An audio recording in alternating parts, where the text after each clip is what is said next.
Radio नजरिया, आवाज हमारी।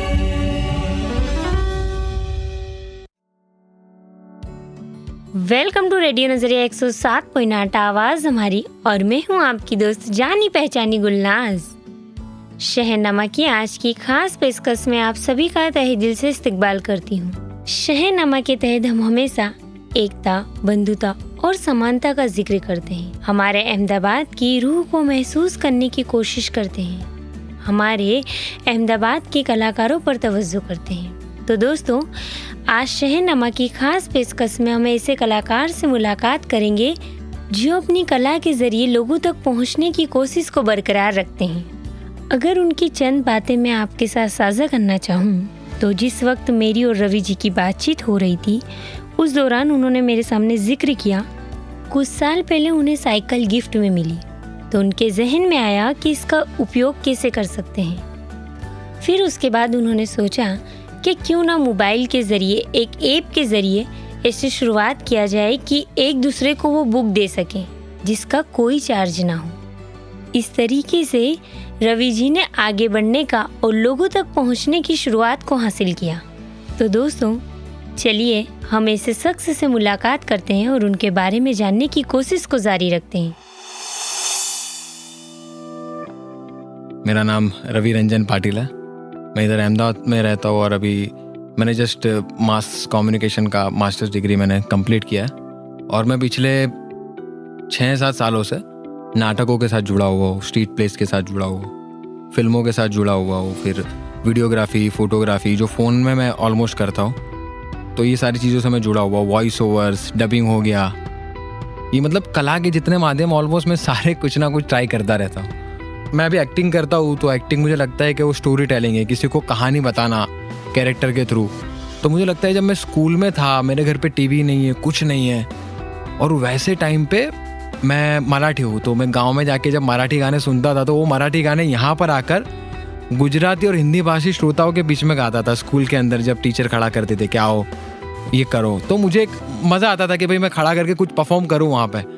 तो वहीं से मैंने परफॉर्मेंस शुरू किया। ऐसा मुझे लगता है कि स्कूल में था तो एक अंदर से लगता था कि भाई मुझे खड़े होकर कुछ कहना है, मतलब कुछ बताना है इनको, मतलब गाना हो, चाहे वो एक्टिंग हो, कोई कविता हो, पोएम हो, कुछ भी हो, स्टोरी हो, मैं ऐसे सुनाता था।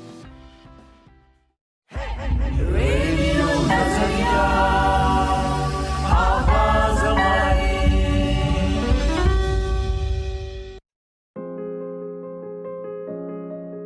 आपने पहला परफॉर्मेंस अपनी जिंदगी में कब किया था? मतलब इस तरह से नहीं, क्योंकि प्रिपरेशन मैंने बोला ना, 7वीं कक्षा में था तब मुझे टीचर ने एक नाटक था जिसमें एक पत्थर होता है और वो जंगल में पत्थर मिलता है किसी को, तो पत्थर एक हिंदू मूर्तिकार बनाता है तो कृष्ण भगवान की मूर्ति बना देता है। कोई मुस्लिम भाई आता है तो उसको नमाज पढ़ता व्यक्ति बना देता है, कोई क्रिश्चियन आता है तो उसको यीशु क्रिस्त बना देता है। तो उसके अंदर सब लोग इकट्ठा हो जाते हैं एंड में और सब झगड़ने लगते हैं कि मेरा पत्थर है, ये मेरा पत्थर है। और तब मेरा एक छोटा सा सीन था जिसमें हमने छोटी प्रिपरेशन की थी 1-2 बार, और मैं आता हूँ एक बन के और फिर मैं बोलता हूँ कि भाई तुम झगड़ क्यों रहे हो, हम सब तो एक लोग हैं, हम सब एक हैं, हमें एकजुट करके रहना चाहिए। प्रोफेशनली मैंने किया कि जिसमें एक आर्टिस्ट कुछ परफॉर्म करता है और उसके बदले में उसको कुछ रकम मिलती है, कुछ पैसे उसको मिलते हैं उसके सर्वाइवल के लिए। तो वैसा नाटक मैंने किया था सिलवासा के अंदर, जहाँ पे मैंने स्ट्रीट पे परफॉर्म करने गया था, जो अपना केंद्र शासित प्रदेश है सिलवासा। तो वहाँ पे HIV, AIDS, sickle cell, cancer, ये सारी बीमारियों को कवर करने के, मतलब इसके अवेयरनेस के लिए हमने स्ट्रीट प्ले किया था। और उसमें मुझे लगता है कि एज एन आर्टिस्ट का जो योगदान होता है, मुझे उसके पहले नहीं पता था कि एज एन आर्टिस्ट मैं इस तरह से स्ट्रीट प्ले में भी काम कर सकता हूँ। मुझे पता ही नहीं था कि ऐसे स्ट्रीट प्लेस होते कहीं। मुझे ऐसा पता था कि हाँ भाई एक्टिंग मतलब जो स्क्रीन पे आती है या फिर आसपास जो मैं देखता हूँ वो, लेकिन लाइव परफॉर्मेंस मैंने नाटक बहुत कम देखे हुए थे। समझ लो मैं दानीमड़ा जैसे एरिया में से जहाँ आता हूँ साइड एंड सर्विस से, वहाँ के लोगों को पता ही नहीं है मतलब कि लाइव परफॉर्मेंस क्या होता है, कि लाइव नाटक क्या होता है। उनको आप बोलोगे कि नाटक मतलब, तो बोलेंगे कि हाँ स्टार प्लस पे कलर्स गुजराती पे आता है वो नाटक, वैसा। लेकिन ये नाटक मुझे भी तब पता चला कि भाई लाइव परफॉर्मेंस होता है जिसमें आधा 1-2 घंटा लोग ऑन स्टेज रहते हैं और पूरा प्रिपेयर किया होता है उन्होंने 1 महीने की प्रैक्टिस करने के बाद। तो वैसे नाटक का मैं हिस्सा बना कि जहाँ पे मैं सिलवासा गए थे स्ट्रीट प्ले करने, और तब मैंने गुजराती, हिंदी, मराठी, क्योंकि वो ऐसा एरिया है सिलवासा का कि जो महाराष्ट्र की बॉर्डर पे भी पड़ता है और वहाँ पे हिंदी भाषी, गुजराती भाषी, मराठी भाषी तीनों तरह के लोग रहते हैं। वहाँ पे तीनों भाषाएं बोली जाती है। शहरनामा की आज की खास पेशकश में हम बात कर रहे हैं रवि जी से, जो अहमदाबाद के दानी निमड़ा विस्तार में रहते हैं। उन्होंने अपनी कला के जरिए काफी कुछ बदलाव लाने की कोशिश को हमेशा जारी रखा है। एकता, बंधुता और समानता का जिक्र करते हैं अपनी एक्टिंग के द्वारा।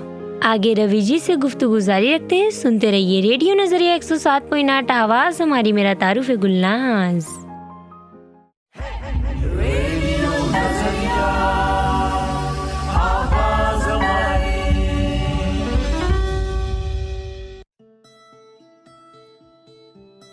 और उसके बाद मैंने काफ़ी सारा काम किया। मतलब मैंने वो टाइम पे वेटर का काम भी किया है। शुरुआत में जब मैं सिलवासा गया था ना, उसके बाद आने के बाद कुछ काम नहीं था तो मैंने वेटर का काम भी किया है। तो ऐसा नहीं है कि सर्वाइव करने के लिए कुछ नहीं किया।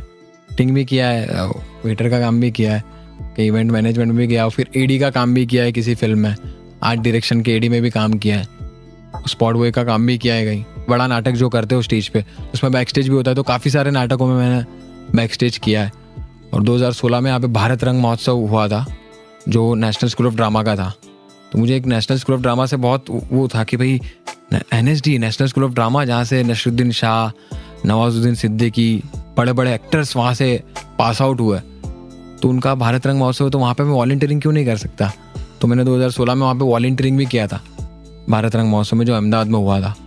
ये सारी चीज़ें मुझे पसंद थी तो मैंने की है। मतलब अलग अलग फिल्में ट्राई किया है मैंने, ऐसा है।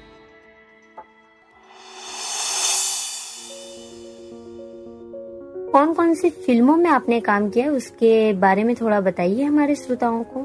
6 साल के बाद मुझे 3 फिल्मों में काम मिला। 6 साल की मेहनत के बाद 2 गुजराती फिल्म है, एक हिंदी फिल्म है, तो भी एक 2 महीने के बाद रिलीज होगी। तो वो फिल्म तो मैं कर ही रहा हूँ, लेकिन फिर ऐसा होता है ना कि फेमस फिल्म में काम करता है तो स्ट्रीट प्ले क्यों करेगा। लेकिन फिर भी मैं स्ट्रीट प्लेस भी करता हूँ, क्योंकि स्ट्रीट प्लेस मुझे ज़्यादा मज़ेदार लगते हैं। आप सुन रहे हो रेडियो नजरिया 107.8 आवाज हमारी, मेरा तारुफ है गुलनाज। शहरनामा की आज की खास पेशकश में हम बात कर रहे हैं अहमदाबाद में रहने वाले कलाकार यानी कि रवि जी से।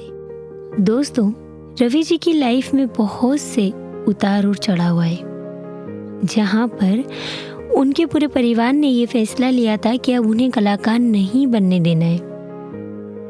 हमारी रोज़मर्रा की ज़िंदगी में कई सारी हमारे से काम होते हैं, हमारी ज़रूरतें होती हैं, जिसे पूरा करने के लिए हमें पैसे कमाना बहुत ज़रूरी होता है, जो कि रवि जी ने कभी ज़िंदगी में पैसों को लेकर नहीं सोचा था। पर कुछ वक्त के लिए उन्हें ये महसूस होने लगा था कि मेरे परिवार मुझे क्यों बार बार तंग करता है कि हमें ये काम करना है। परिवार की खुशी के लिए उन्होंने अपनी कला को नहीं छोड़ा, पर उसके साथ ना चाहता हुआ काम यानी कि जॉब करना मुनासिब समझा। और उस दौरान उन्होंने अपने जहन में इस बात को बिठा लिया था कि मुझे पैसे कमाकर घर पर देना है। और कुछ वक्त गुजर जाने के बाद उन्होंने ये फैसला किया कि अब मैं जॉब नहीं कर सकता और मैं चाहता हूँ एक बेहतर एक्टर बनना।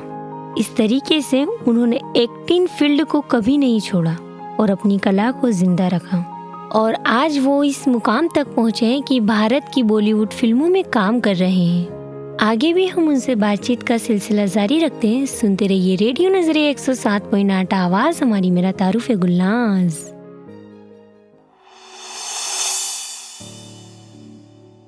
कौन कौन सी ऐसी प्रॉब्लम्स का आप सामना कर रहे थे और कर रहे हो?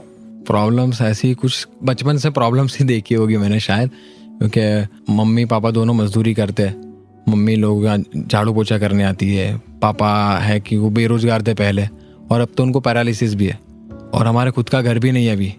तो बचपन से मैंने वही देखा है कि हम मतलब 8 बाई 8 का छोटा सा कमरा है, उसमें कहीं बारिश गिर रहा है, ये गिर रहा है, बहुत ही मुश्किल काम है, अपने को लगता है ऐसा। और तब से मतलब मुझे पता नहीं, लेकिन मैंने सोचा था कि मैं मतलब कुछ अलग हो जाएगा मेरे से तो अच्छा है। तो मैं जॉब वगैरह नहीं करना चाहता था नॉर्मल, पहले से ही ये सबसे बड़ा चैलेंज था। नॉर्मल फैमिली में क्या होता है कि बोल देंगे मम्मी पापा भी बोलेंगे, और साथ में परिवार वाले और पड़ोसी भी बोलेंगे कि अच्छा है ना, बच्चा पढ़ लेगा तो नौकरी लग जाएगी, 15-20 हज़ार पगार होगा, तुम लोग अच्छे से रह पाओगे। बस ऐसा ही बोलते कि भाई नौकरी कर लेगा बंदा, खुश रहेगा, वो नहीं देखते। तो मैंने सोचा कि भाई नौकरी तो सबको ही करते हैं, और मैं तो एक जगह पे बार बार जा नहीं सकता, मतलब एक ही नौकरी मैं नहीं कर सकता, मुझे नहीं पसंद। तो मैं कलाकार बना और वो बहुत बड़ा चैलेंज था मेरे लिए कि जो फैमिली में मतलब ऑलरेडी लोग पहले से मजदूरी करते हैं और उसमें नौकरी भी नहीं कर रहा है, नौकरी के अलावा ऐसी कलाकारी कर रहा है कि जिसमें कुछ इनकम भी नहीं है, स्टेबल इनकम नहीं है। मतलब आज मेरे पास काम है, कल नहीं है, किसको पता। लेकिन एक बात का मुझे श्योरिटी था मेरे फैमिली को कि मैं खुश हूँ। वो लोगों ने वही बोला कि तू खुश रहना चाहिए। मैं खुश हूँ तब से। एक होता है मेरा कि शायद मैं कोई अच्छी बड़ी जॉब कर लेता तो घर बार सब होता मेरे पास, लेकिन मुझे उससे अच्छा लगता है कि मैं खुश हूँ, मेरे मम्मी पापा खुश है। मैं वही मैसेज देना चाहूँगा कि अभी फ़िलहाल होता ये है कि टेक्नोलॉजी काफ़ी बढ़ चुकी है, लोगों के हाथ में फ़ोन है और फ़ोन में ऐसी चीज़ें आती है जो हमारे पास नहीं होती। तो हम ज़्यादातर क्या करते हैं कि वो देख देख के इन्फ्लुएंस होते हैं कि भाई देखो ये कितना प्यारा है, हम भी क्यों नहीं ला सकते। मतलब तो मुझे लगता है कि ऐसी नकल हमें करने के बजाय हमारे पास जितनी भी चीज़ें हैं उससे हमें खुश रहना चाहिए, उतनी चीज़ों में, ना कि दूसरों के पास क्या है उसको देखकर हमें ईर्ष्या करनी चाहिए। आजकल इतनी सारी चीज़ें एक साथ आपको दिखेगी फ़ोन पे, तो आपको लगेगा ये भी अच्छा है, वो भी अच्छा है, वो भी अच्छा है। लेकिन वो सब चीज़ों के लिए वो लोग कैपेबल होते हैं, काफ़ी सारे लोग, कि जो अफोर्ड कर सकते हैं वो कर सकते हैं। लेकिन हमारे पास ऐसे सारे रिसोर्स नहीं होते कि हम उसे अफोर्ड कर पाए। तो मुझे लगता है उससे काफ़ी सारी चीज़ें हमारे पास होती है जिसे हम अच्छे से इस्तेमाल नहीं करते। तो हमारे पास जितनी चीज़ें हैं, जितने रिसोर्सेज हैं, उसमें हमें अच्छे से अच्छी लाइफ गुजारनी चाहिए, अच्छे से अच्छे रहना चाहिए। और तो और फ़ोन को साइड में रखकर हमें आसपास के लोगों से अच्छे से बात करना चाहिए। हमारे रिश्तेदार हो, हमारे भाई बहन हो, हमारे माँ बाप हो, उनके साथ अच्छे से बात करना चाहिए, उनकी देखभाल करनी चाहिए, उनसे बार बार पूछते रहना चाहिए कि वो लोग ठीक तो है, अच्छे तो है, उनको क्या चाहिए, वो खुश तो है। ये सारी जब आप बातें करोगे तो आपको लगेगा कि आप एक सच में आप इंसान हो। वरना फिर वो मशीन वाला जो होता है आजकल का कनेक्शन कि भाई वीडियो कॉल करके बातचीत कर ली, मैसेज कर दिया, ये कर दिया, उससे अलग ये जो यही चीज़ तो है जो हमें इंसान बनाती है, कि जो इमोशंस है। हम सामाजिक प्राणी होने के नाते हमें ज़्यादा से ज़्यादा लोगों से बात करनी चाहिए, जो हमारे लोग हैं, जो हमारे आसपास के लोग हैं। हम लोग बाहर की बहुत सारी कहानियाँ सुनते, लेकिन आसपास के जितने लोग हैं उनसे हम ठीक से नहीं बात कर पाते। तो वो कहानियाँ, उनकी स्टोरी आप सुनिए, आप कि जब वो यंग थे, जब जवान थे, तब उन्होंने क्या क्या काम किया था, वो आप स्टोरीज सुनिए। आपके माँ बाप से भी आप सुनोगे, आपके दादा दादी से भी आप ये कहानियाँ सुनोगे, तो आपको पता चलेगा कि वो टाइम पे फ़ोन नहीं था, इतनी सारी टेक्नोलॉजी नहीं थी, लोग एक दूसरे की नकल नहीं करते थे, तब वो लोग कैसे रहते थे। तो ये सारी चीज़ें आप, मुझे लगता है कि लोगों को अभी भी करनी चाहिए, कि अच्छे से बात करनी चाहिए और ये सारी चीज़ें शेयर करनी चाहिए, कहानियाँ एक दूसरे की।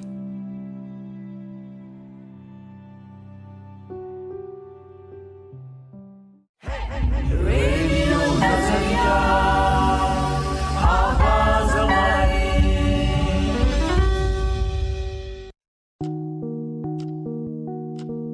शहरनामा की आज की खास पेशकश में हमने बात किया रवि जी से, जो अहमदाबाद के दानी निमड़ा विस्तार में रहते हैं, जिन्होंने अपने सफर की शुरुआत काफी कम उम्र में की थी। उन्हें इस बात का अंदाजा ना था कि कला के जरिए एक बेहतर पैमाने तक वो कैसे पहुंचेंगे, पर आज उन्होंने कई सारी तकलीफों का सामना करते हुए, बहुत कुछ सीखते हुए अपने सफर को तय किया और आज वो कई सारी हिंदी और गुजराती फिल्मों में काम कर चुके हैं और आगे करेंगे। तो आज के इस खास सफर में हम रवि जी की कहानी से वाकिफ हुए, उनकी लाइफ पर हमने तवज्जो किया और किस तरीके से उन्होंने अपने जुनून को जिंदा रखा, अपनी कला के साथ आगे बढ़ने का हौसले को हमेशा बुलंद रखा। कहते हैं ना, हर एक इंसान में कला है, सिर्फ अपनी कला पर तवज्जो देने की जरूरत है। तो अगर आज के इस पेशकश के बारे में आप कुछ फीडबैक देना चाहते हैं, आपकी आवाज़, आपकी कहानी, आपका फीडबैक हमारे तक पहुंचाना चाहते हैं, तो उठा लीजिए फ़ोन और हमें कॉल कर कर ज़रूर इत्तला कर सकते हैं, ठीक है ही नंबर पर।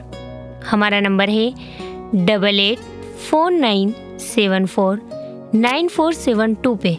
मैं रिपीट कर रही हूँ, हमारा नंबर 8849749472 पे आप हमें कॉल कर सकते हैं, व्हाट्सअप कर सकते हैं और साथ ही में आप हमें सोशल मीडिया पर फॉलो कर सकते हैं। सिर्फ सर्च करना होगा रेडियो नजरिया 107.8। आपकी कहानी, आपकी आवाज़ हमारे तक पहुंचा सकते हैं। सुनते रहिए रेडियो नजरिया 107.8, आवाज़ हमारी। मेरा तारुफ है गुलनाज।